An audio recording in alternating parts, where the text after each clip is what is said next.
the Via Stoica podcast with Brendan and Benny. Powered by viastoica.com, your home for coaching, workshops, quotes, and Stoic content that inspires.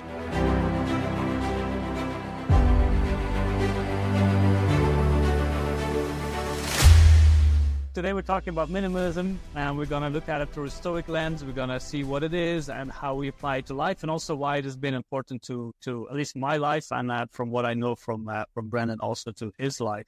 So I don't know, Brendan, do you want to start with a little bit of, do you want to kick it off? What does minimalism mean to you when you think about that term? Minimalism and I have a very colored past, so I like to think that minimalism is kind of at least maybe the guardrails that brought me to Stoicism. So I actually, when I started kind of going on a journey of, improvement or betterment or whatever you want to call this that I'm doing, one of the first things I remember doing is what was called the minimalism challenge, which was like you have to get rid of, for 30 days, you get rid of items.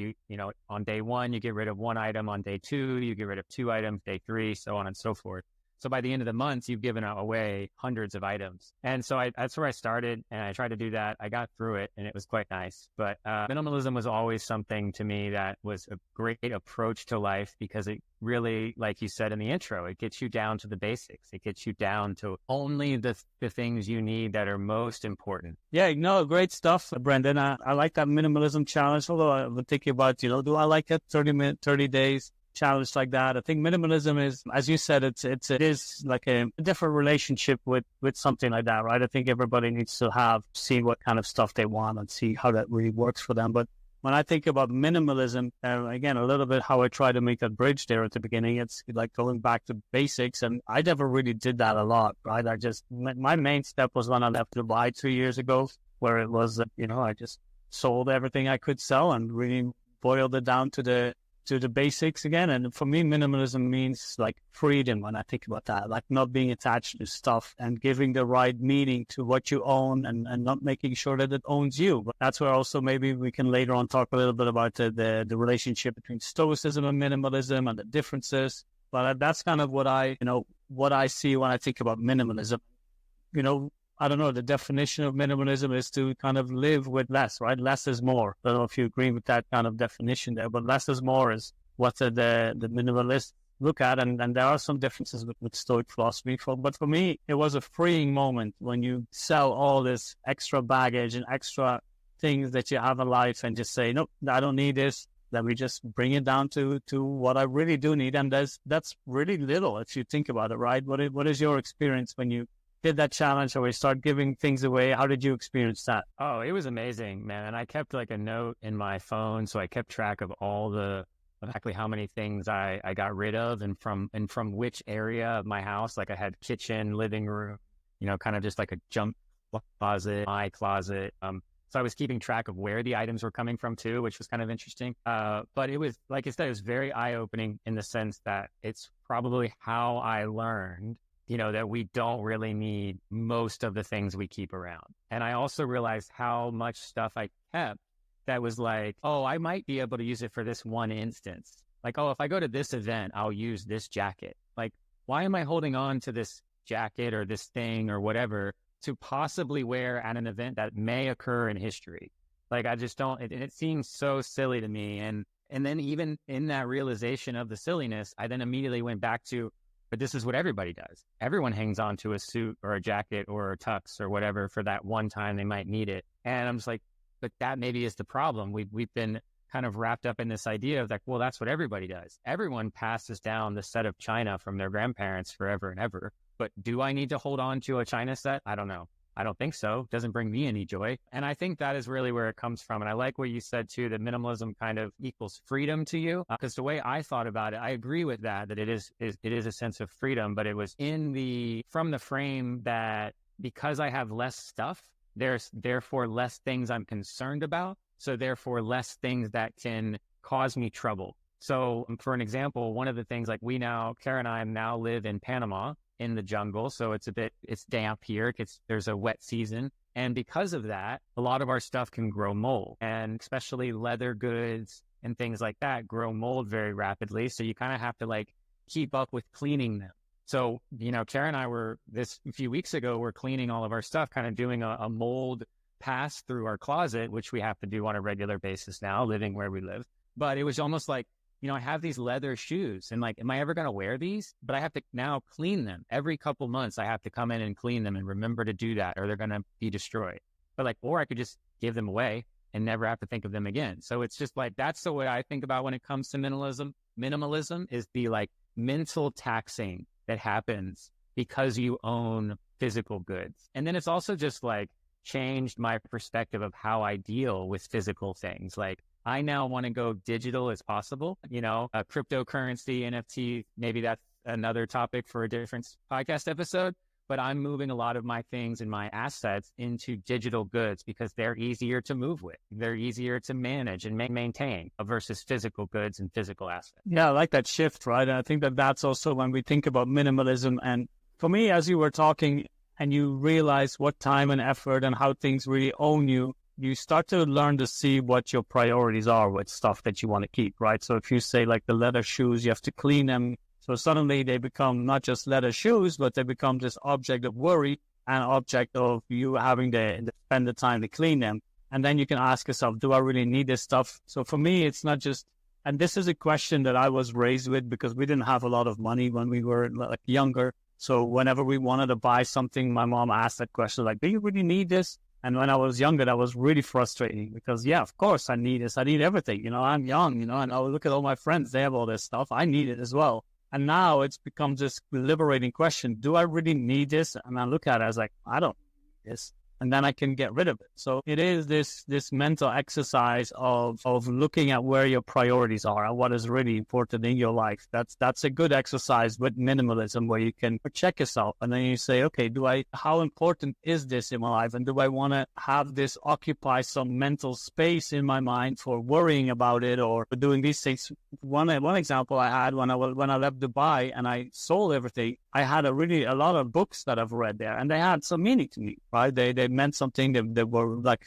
specific, like symbolizing the personal growth that I went through during that time, a lot of obstacles that I went through. And I was just kind of like, yeah, look at what I've read, I was so proud of it. But then I had to start packing my bag and I didn't know if I had room for all of these books. And I asked myself, how attached am I to these books? Am I able to leave them behind and move on? And so I put them in some plastic boxes and I set them aside and I was like, okay, I'll label them to give away to some free book library or whatever. But then at the end, I was ready to give them away. But at the end of the day, I had to get an extra suitcase anyway for like the clothes, because that's another thing. You can give stuff away, but you need to ask yourself, but I don't want to go and buy things again. So there is this kind of awareness that you have to have when giving stuff away. Like you can give everything away, but then you're going to need to buy things again. And that's just wasteful, right? I think that's also the opposite of, so I figured I need to bring this because otherwise I need to buy it. I don't have space for my books. So I brought them, but I was able to, at that moment, like I can give them away. They don't own me. And I think for minimalism, I think that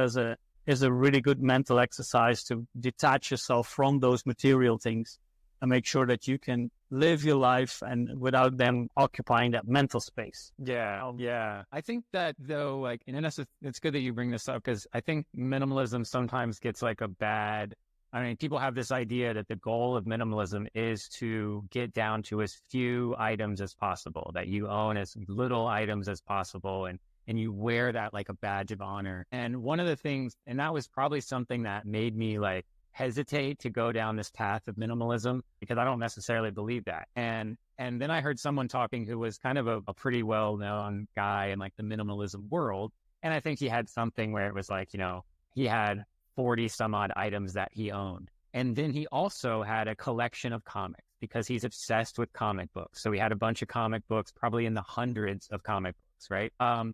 And so like you would look at that and say, this guy's obviously not a minimalist. He's collecting these comics, but like that was what his passion was. He enjoyed the community he had around him in the comic book scene. He loved, going and finding these super rare comics. And then he loved preserving them and storing them in a way that he could, live his minimalist life. So I don't think that, I just want to let people know that like minimalism doesn't necessarily mean that you have to get rid of everything and only have the bare essentials. But you have to get rid of everything that doesn't serve you purpose or have value, or is what I would consider a net negative, like the things that just kind of sit there and then you're worrying about cleaning them or storing them every year, but you don't actually get joy from them or value from them. So yeah, I just wanted to kind of double click on that a little bit, that you can still be a collector. And that's where I say I have an interesting, relationship with minimalism. I've always been a collector throughout my life. As a kid, I'm going through different collections of stuff, even as little as like being very little and collecting sticks outside because I like sticks. But like, collecting is not necessarily anti-minimalism. It's just, make sure you understand the why behind it. And I think that's where Stoicism comes into it, because Stoicism does teach us, like, we should understand why we're doing the actions that we're doing, why we believe the things that we believe. So I think that that's where they kind of overlap this with minimalism. As long as the why is of value and is important, then you keep the item, regardless of that. If that means you then have a house full of items, as long as they're valuable and purposeful to you, then they're important. I like that, that giving that meaning and asking that why with minimalism, and why do you need to keep the stuff and why do you want to throw this away? I think that those reasons behind knowing that is important. And as you said, some people do wear it as a badge of honor, right? I sometimes do the same. If I go into one of our spaces on X, or even in some of my coaching conversations, although not too much, but, people find that an interesting aspect of my life. It's, oh, wow, look at how you live. And that makes me feel proud to be able to live on so little things. But it should be, as you said, grounded in a sense of self, that you know why you're doing it. Because otherwise you're just getting rid of stuff, and and then it becomes an obsession, right? Then it becomes just the same thing as obsessively collecting things can become, because then you're not going to buy anything. And for example, we try to work online, so we need stuff, right? You need things to help you do the work that you do. We try to, with the coaching, with the workshops, we want to have good quality things. For me, when I then start to buy things, for example, you get rid of things, but you do need stuff, then I want to get stuff that is good, right? Then I want to have things that work and that provide me some extras in the quality that I have. And they also last longer. I think one of the other parts from when we look at minimalism is that waste that we talked a little bit about. People buy things and throw things away without even thinking about it. And minimalism, just as Stoicism, as you said, makes you more aware of the things that you have. And collecting is fine. Like even if you want to collect the cars, fancy cars, if that means something to you, but if they don't own you, then go ahead. And maybe and I want to see how you think about that. But I was thinking about the difference between Stoicism and minimalism, where minimalism, if you put it into like the strict sense of the word, it's like less is more, right? Like everything you can get rid of is more. While with Stoicism, we have the preferred indifferences, where you say that's not necessarily the case. As long as it doesn't cause you distress or anxiety, as long as it doesn't take you away from your peace of mind, you can own all the things that you want. But again, you need to have that why. You need to know what it means to you. And I think that for me is a little bit of the difference between the two philosophies, where minimalism is just get rid of as many things that you need, and Stoicism is it's not about the things. It's about who you are as a person. Yeah, no, that's a great point. Initially, as you started there, I was like, yep, I agree with that. But as you kept talking, I just started disagreeing with you. Not because I disagree with you, but just because the perspective I started to take was a little different in that, of course, minimalism says, yes, less is more, right? Where you have less stuff, that's an easier living life, and that's better, and you should do that. Where then the Stoics kind of, in a sense, also argue that less is more thing, because they're saying less is more in the sense that as long as you're pursuing virtue, as long as you're being virtuous, then great. There's no extra clutter or extra things that have to be considered. Just follow the virtues, live according to your nature, and you're done. And that's, I think, where like the idea of minimalism was so attractive to me, is that it did kind of simplify things and make it more down to like bring things down more to the core components of like, one of the things I read about and when I was reading about minimalism and trying to understand it better was just like, you're never gonna like, and that's the other thing too that comes with this idea of like holding on to stuff, is that you're trying to prepare for every possible outcome. When you hold on to that, like I had 5 suits at one point. I don't need 5 suits. I don't know why any person needs 5 suits. Unless you wear a suit for a living, I don't think you need 5 suits. But like I held on to them because like, oh, well, maybe I need this color or that color, or, maybe I want to wear this one or that one. Like I was keeping them all for like various silly reasons. But I don't think that there was any like true valuable reason there. So I think that, this idea that less actually gives you less things to be controlled by is where I see the kind of the overlap a little bit. If we think about with Stoicism and the dichotomy of control, things that you have, can own you in a sense. So less stuff means you're owned by less things. Yeah, and I agree with you there as well, like less stuff. But I think with Stoicism, the difference is a little bit of that mental practice where you don't necessarily need to get rid of things for them not to cause you mental distress, right? Or for keeping you away from that peaceful thing. So that's why I think Stoicism goes a little bit deeper in the mental exercise where it can say, yes, I do have this stuff, but it doesn't identify me. It doesn't mean much to me. But that's why we have to ask ourselves that question. Is it taking away from my peace of mind? Am I worried about, for example, and we've had this, and in the spaces that we host, people show up and they ask, like, can I own a Ferrari if I'm, with them in Stoicism? Yes, you can. But if you are lying up at night thinking about someone scratching it or stealing it, then maybe it's not the best thing to own. So I think for me, that's kind of where the difference is, where with what I get from minimalism, it would be, no, you don't want to own a Ferrari. You want to get something that does the trick, right? A vehicle, like Marcus Aurelius, he dissects all these things. And, a car is a vehicle that brings you from A to B. Make it practical, or make it big if you have if you have kids, or if you have I used to cycle, so I couldn't use a Ferrari. Not that I could have often one, but I needed something bigger, right, for my bike and everything. For me, that's kind of where the difference is a little bit. Where with Stoicism, you don't necessarily need to get rid of it, but the mental exercise is there. Like, can I get rid of it, and how would I feel about it? Well, with minimalism, it's more like, yes, get rid of it if it's like an excessive thing, right? It seems like one is almost the Band-Aid and one is the solution. Like minimalism is the Band-Aid. If you're having mental distress because of things you own, well, then get rid of them, throw them away, give them away, get them out of your life.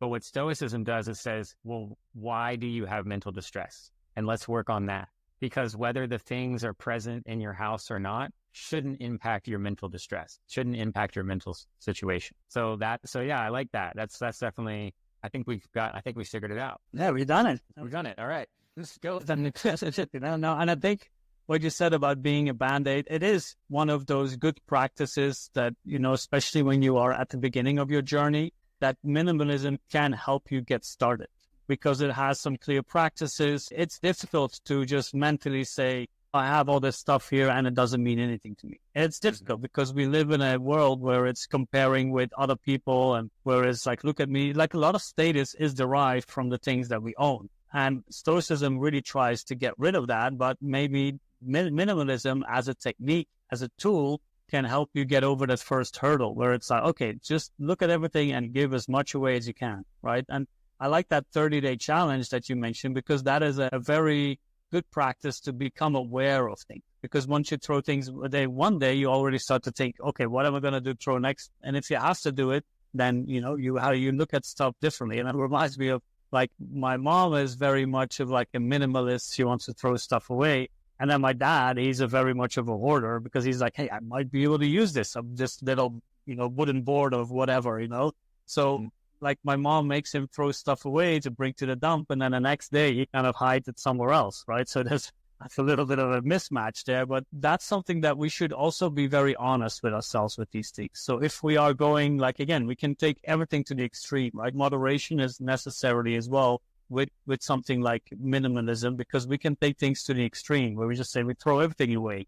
But it's all about that mental practice that we those questions that you pose, that's what it's really about. I think that's both for minimalism and Stoicism. That's the key of doing this.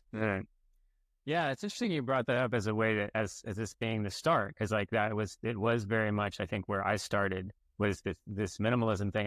And hearing you talk about it, I think you're right, because there was something that is obviously easier to have the conversation with myself of, hey, I should get rid of this t-shirt. I haven't worn it in a year. That's an easy conversation. Hey, I don't need to keep this. Why am I holding on to it? Throw it chuck it in the box. It goes, right? But it's more difficult to have the conversation with myself of like, why does this person upset me?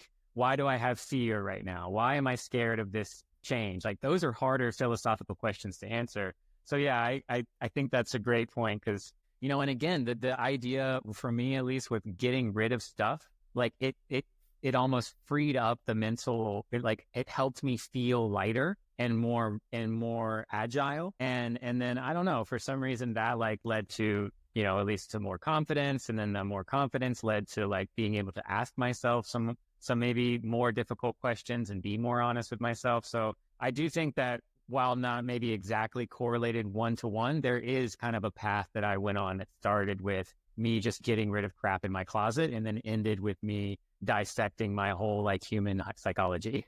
So I don't know, it was an interesting journey, and I really appreciate it. Like minimalism definitely holds a special place in my heart. I don't think I practice it as much anymore as now because I now have a house and I'm not, living out of a backpack. But it still does. The practices still exist in my life, and I still kind of go through those practices when I'm thinking about new purchases and things like that. Yeah, it kind of reminds me of that movie Heat, where they said if the heat gets too high, you got to be able to get it out in 30 seconds. Yeah. Sometimes that's how I view kind of like, I don't have a house now at the moment, so it's like a different situation. I can literally pick up my stuff and leave right now, but it's also, and that's what I liked, that change, right? It is a big change to make in life, to throw stuff out, especially if it's for someone who has been accumulating things a lot. And then how do you deal with that? And how do you, and I think that's the same thing when you are struggling with throwing stuff away. Ask yourself, why can't I throw this away? What is the connection that it's here? Is it because I might have to buy it again at one point, right? But then, and maybe that's also a nice thing to kind of look into some practices. Like you mentioned before with your leather shoes or your leather clothes, like now suddenly I have to go clean it. So now it's taking up time, but it's also taking up mental space in my mind, right? Because you're thinking about, hey, it's getting humid again. There's mold there. Maybe I need to go and look at it again. Let me just I would do that. I would get maybe a little bit too obsessive about these things. It's like, is there mold? Let me just clean it, right? So those are the questions that we need to ask. And I wanted to kind of, because you've done the challenge and you've done these other things, what are the kind of the practices that maybe the listeners could apply to start maybe this minimalistic journey, or maybe to start the Stoic journey by using minimalism? Yeah, no, happy to share. And then for me, and then just kind of to answer that question of, I got rid of, I stopped counting once I got to 800 items. So it was like 800, and then probably went further than that. So probably got close to 1,000 items I got rid of. And there's only been two items that I've been like, dang it, I shouldn't have gotten rid of those, that I wanted to use them again after I got rid of them. But even those two items weren't that big of a deal. Like one of them was like a jacket that I wanted to wear to a football game because it was cold and I didn't have it, and that was it. It wasn't that big. I can't remember. I think the other one was something similar. Like, yeah, I don't remember. It wasn't necessary.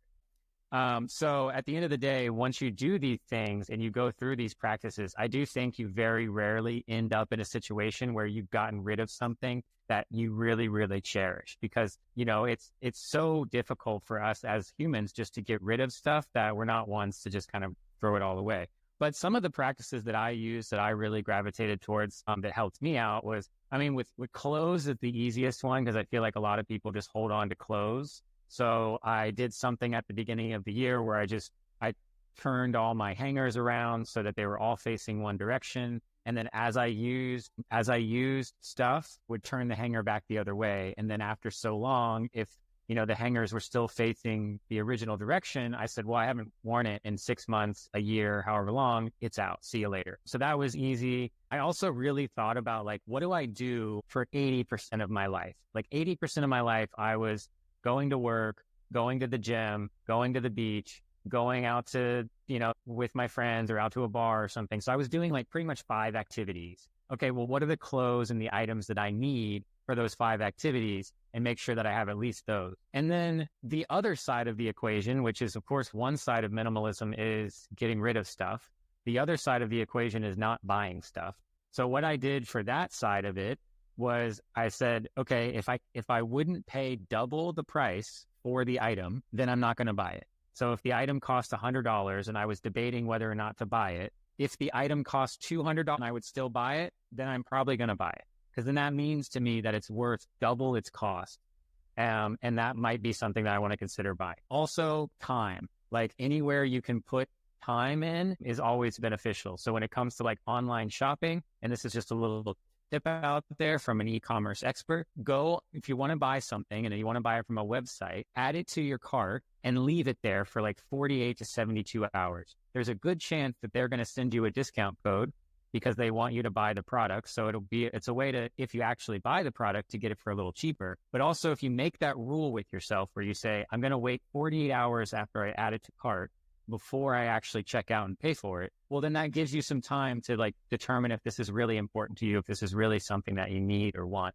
So those are kind of the biggest things for me. And then through this process, you just start to learn more about what you need and what you don't need and what's important and what's not important. So the questions and the process gets easier as you go on. But yeah, those were kind of the first things I did to kickstart the journey. Nice. And I like that fact that you said, it's not just about giving things away, but it's also not adding more stuff and really being more conscious about that. I think that that's something that I sometimes overlook, although I'm not a person who buys a lot of things. Like even some of the clothes that I have now, some of them are like 14 years old and they're still fine, and other things I got for free. And maybe at one point I do need to kind of get my wardrobe a little bit more into up to speed, but that's another story. But it is about, but even then I'm thinking about what you said, not buying things, being more efficient. Like, okay, how can I buy as little as possible? And because even now that I've mentioned that like all my stuff is in my backpack, I've noticed now I come back in the Netherlands that I haven't used everything, right? That some of the things are, and I used to have a backpack that only opened at the top. So all the things that were at the bottom, you knew that you weren't using those things. And so even then, even if I'm only have my backpack, I've noticed that I have, I don't use as much. So yeah, you see that you don't need as many things that you need, right? Even if I live out of my backpack, and it's interesting to get that. But I like that fact that it's not just about giving things away, but it's also about not buying extra things. And I like that tip about putting it into the cart. I'm going to try to use that one. That's a very practical one. I didn't know about the discounts they might give you there. That's pretty cool. And for me, it's like I just started giving stuff away. Like literally, it's just like maybe I didn't put the mental exercises there as much as I did. But at one point I did, like I said, with the books, I did ask myself, what do I need and do I need this? But I liked your thought process with the clothes hanger. I think that's a very interesting to do. And that's something that I did as well. It's like, if you before buying something, make sure you use everything that you have right now. And if you're not using everything that you have right now, then maybe it's not the right time to buy things. But also to, like what you said about knowing what you spend your time on, making your life comfortable is fine, right? Like for example, if we're doing a podcast recording, or you want to have good technology, like something that I need to upgrade at the moment. But you want to have the things that make your life comfortable and easier. Although you should also be able to do without it. But if you do need it, like for example, if you go, like I like hiking and walking and these things, then buy good shoes, because that will help you, they last longer, but it also helps you physically. Those are investments you want to make. So you do want to make investments, but you want to make them in the right way and not just buy willy-nilly things just because it looks cool or just because other people have it. And that's sometimes a distraction that we have. I mean, money is one way that we kind of say, who we are and what we represent, how we spend our money. I would argue it's probably the best way. You could look at someone's bank statement without talking to them. I bet you'd have a pretty good idea of who they are based on their purchases and that sort of thing. So, it's interesting that, we talk about this when it comes to representing our life. And like what is important to you, how you spend your money, I think is one way that you can see that. And that's why I've always been such a proponent. I think these two things do kind of go hand in hand, but of maintaining a budget for yourself, because then you are aware about where your money is going and how you're spending it. And because you can't be aware of a habit that you want to change if you don't even know it's a habit, So I think that that's another key piece of this too, is that, you have to have some way to kind of understand, what are my purchases? What are, how many t-shirts do I own? How many pairs of shoes do I own? Like doing these little inventories, and start small, because that's the other part of this. It doesn't happen once. It's not like you just have this, this epiphany and you get rid of everything you don't need, and then you just have the stuff you need. Like, when Kara and I were getting ready to leave the United States and go to our first country that we lived in, which was Colombia, we got rid of everything we owned that we didn't think we would need. We put all the items that we wanted to bring with us in these 2 huge bags. So we each had a huge duffel bag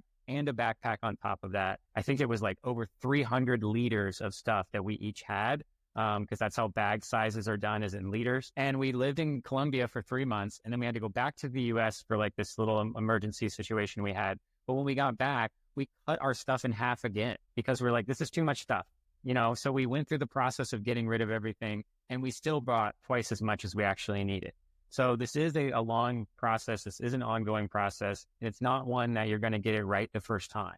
You're gonna get some of the way there, and then you're gonna learn more about yourself, and you're gonna keep moving forward. But yeah, I really do think that this is a great practice that people should try. And a minimalism challenge of sorts. You don't have to do the 30-day one, but try 5 days or 10 days, and just see where you go from there. Because I do think it is something that, at the end of the day, you'll learn a little something about yourself. And that's what's most important. And no, I like what you mentioned about the money in the budget to get a better idea of like what you own and where you spend your money on. And that really shows who someone is. And I think that minimalism is also included with it. Will help your financial situation. But if you do that budget, and if you get better ideas of where you spend your money on, then you will be able to really evaluate that a lot better. And I think people think that more money will give you more freedom, but that's not the case. It will just give you more things to buy, more worries. But if you have more money and you track it and you say, okay, see how much I spend on clothes, I can do less, I can reduce that. And it will just make it a lot easier to live. And I like that, the idea that you gave with the duffel, with the bags and cutting them in half, because when you travel, you think you're going to need everything, and then suddenly you realize you don't need even half of what you have. And that's the same thing with life. Like if you look at your house, like I've been dog sitting and house sitting, and sometimes when I go into these homes, it just kind of makes me feel like, oh, there's so many things I don't really, get kind of like just overwhelmed by it. So I'm happy to live my life. Yeah, and if you want to hear some more about financial freedom and how to achieve financial freedom, we also have a podcast episode on that as well. So check it out on wherever you listen to podcasts. Yeah, definitely. And if you need some help with that, check out via Stoica for some coaching. We do have we offer one-on-one coaching. So if you are struggling with your possessions and with the freedom, and if you want to go on this Stoic minimalistic road, just, we have a free consultation, 30 minutes. We can have a chat and we can see how we can help you. And so that's also available for you right there. Thank you for listening to the Via Stoica podcast. If you have enjoyed this episode, please consider subscribing, rating, and leaving a review. Your feedback will help us reach more like-minded people on the journey to self-improvement. If you want to get in touch with us or find more information, you can go to viastoica.com, your one-stop platform for all things Stoicism and living better. And remember, virtue is the only good.